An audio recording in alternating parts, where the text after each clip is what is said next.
প্রবল বৃষ্টিতে তোলপাড় হবে দক্ষিণবঙ্গের বেশিরভাগ জেলা, বইবে 50 থেকে 60 কিলোমিটার বেগে ঝোড়ো হাওয়া।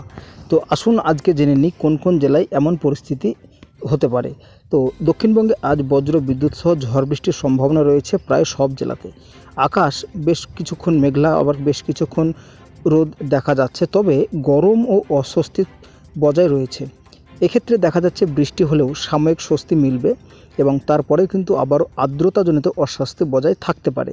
তো বিক্ষিপ্ত থেকে ভারী বৃষ্টি হবে উপকূলের 2 জেলাতে, এমনটাই কিন্তু জানাচ্ছে আলিপুর আবহাওয়া দপ্তর। আজ বৃহস্পতিবার ভারী বৃষ্টির সবথেকে আশঙ্কা রয়েছে পূর্ব বর্ধমান এবং বাঁকুড়া জেলাতে। পাশাপাশি রয়েছে 50 থেকে 60 কিলোমিটার বেগে ঝোড়ো হাওয়া এবং বৃষ্টির সম্ভাবনা থাকবে বিক্ষিপ্তভাবে পূর্ব বর্ধমান, বাঁকুড়া, পুরুলিয়া, পশ্চিম মেদিনীপুর, মুর্শিদাবাদ, নদিয়া, ঝাড়গ্রাম, পূর্ব পশ্চিম মেদিনীপুরে। তো এই জেলাগুলিতে কিছু অংশে আবার কালবৈশাখী ঝড়েরও সতর্কতা রয়েছে।